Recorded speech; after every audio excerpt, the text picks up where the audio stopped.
जय श्री कृष्ण बच्चों। चलिए आज हम राम भक्त हनुमान जी से प्रेरणा पाते हैं। जब भी हम श्री राम जी के मंदिर जाते हैं तो हमें हनुमान जी की मूर्ति के दर्शन अवश्य होते ही है। जी हाँ बच्चों, राम जी के परम भक्त हनुमान जी तन मन से हर पल राम जी के साथ ही होते हैं। चैत्र मास की पूर्णिमा के दिन हनुमान जी का जन्म हुआ। उनके पिता वानर राज केसरी और माता का नाम अंजनी था, इसलिए उन्हें केसरी नंदन और अंजनी पुत्र भी कहा जाता है। हनुमान जी का स्वरूप वानर का है, पर वे वन में रहने वाले नर है जो बल बुद्धि विद्या से संपन्न है। तभी तो हम हनुमान जी से प्रार्थना करते हैं, बल बुद्धि विद्या देव मोहि हरऊ कलेस विकार। हनुमान जी गुणों की खान है। वे विद्वान है, विनयशील है, पराक्रमी है, वेद शास्त्रों के जानकार है, कुशल वक्ता भी है, बहुत शक्तिशाली है, विचारी है, संयमी है।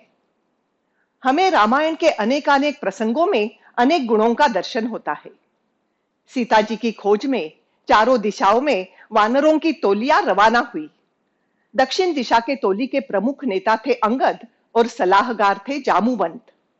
हनुमान जी को विशाल समुद्र पर से छलांग मारकर जाना था, तब रास्ते में उन्हें खूब संकटों का सामना करना पड़ा। श्रम से थके हनुमान जी को सुमेरु पर्वत कहने लगे, आप यहां थोड़ा विश्राम कर लो। लेकिन हनुमान जी कहते हैं, राम काज किए बिना मोहि कहां विश्राम। अर्थात जिस लक्ष्य को लेकर, जिस गोल को लेकर मैं निकल रहा हूं, वह पूरा किए बिना मुझे विश्राम नहीं लेना है। यह प्रसंग हमें यही बताता है कि जब तक हम हमारे जीवन का गोल हासिल नहीं करते हैं, तब तक रुकने का काम ही नहीं है। उसके लिए अविरत कड़ी मेहनत करनी ही होगी।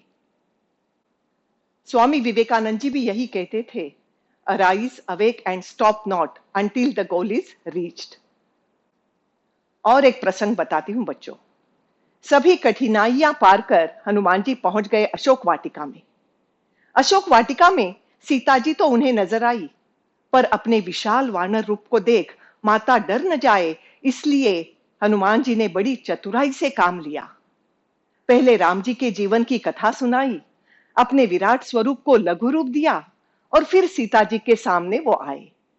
सूक्ष्म रूप धरि सियई दिखावा, बिकट रूप धरि लंक जरावा।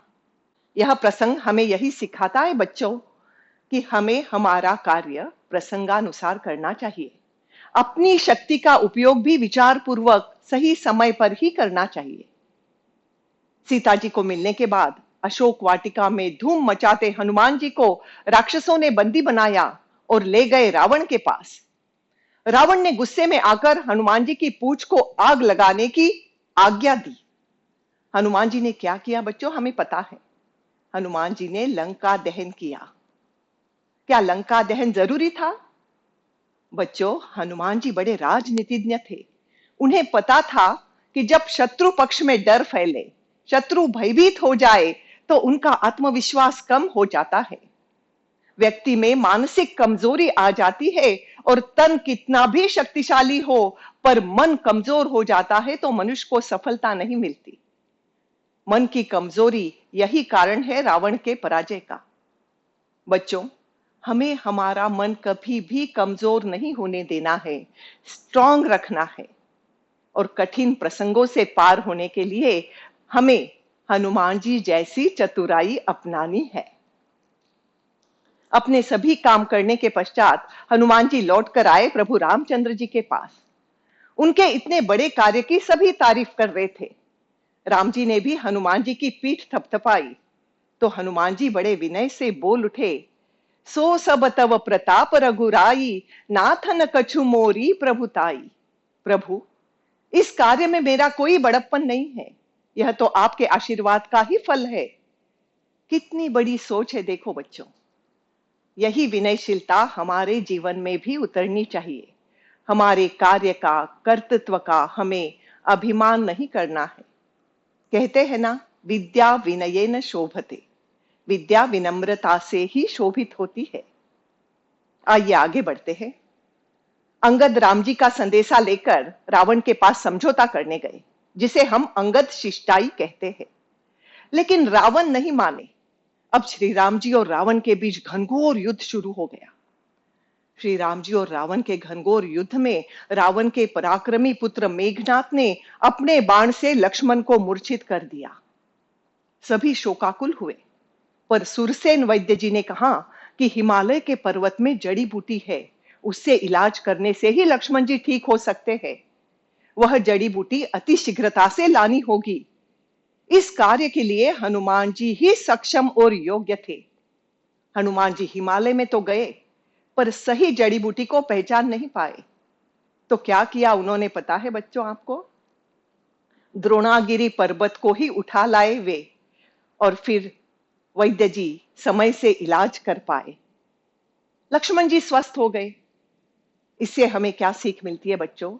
संकट में फंसे को मदद करना हमारा परम कर्तव्य है, और अपने प्रयासों से असंभव को भी संभव हम बना सकते हैं। बच्चों आइए उनकी और एक कथा सुनाती हूं अंत में। हनुमान जी बड़े नटखट भी थे। आपको पता है, पांडवों में से भीम को अपनी शक्ति का बड़ा गर्व था। सारी दुनिया में मैं ही सबसे ज्यादा बलशाली हूं, ऐसा वो मानते थे। हनुमान जी ने उनके गर्व हरण करने की बात सोची। उन्होंने एक बूढ़े वानर का रूप लिया और जहां से भीम गुजरने वाले थे, उस रास्ते पर अपनी पूंछ पसार कर बैठ गए। जब भीम उस रास्ते से निकले तो बड़े जोश के साथ बोले, ओ बूढ़े वानर, अपनी पूंछ हटाओ और मुझे जाने के लिए रास्ता दो। तो हनुमान जी बोले, हे शक्तिशाली भीम, मैं तो बूढ़ा हो गया हूं, मुझसे तो मेरी पूंछ हिलाई नहीं जाती। कृपा करके तुम ही मेरी पूंछ हिलाकर रास्ता कर लो। भीम को लगा ठीक है, कमजोर की कमजोर पूंछ हिलाना बड़ा आसान काम है। लेकिन लाख कोशिश करने पर भी पूंछ तस से मस नहीं हुई। भीम ने अपनी शक्ति लगाकर दी, पर पूंछ को रत्ती भर भी हिला नहीं पाए। भीम ने सोचा, यह क्या बात है, यह कैसा चमत्कार है। परेशान भीम को देख हनुमान जी अपने सच्चे रूप में प्रकट हुए। भीम को सारी बात समझ में आई और वे अपने गर्व पर लज्जित हो गए। बच्चों, हमें कभी भी किसी भी बात का गर्व नहीं करना है, अहंकार नहीं करना है। अहंकार से कभी भी हम अपनी उन्नति नहीं कर पाते। तो बच्चों, ऐसे अनेक गुणों की खान है हनुमान जी, जिनके पूजन से, अर्चन से हमें मिलती है शक्ति और भक्ति की प्रेरणा। धन्यवाद। जय श्री कृष्ण।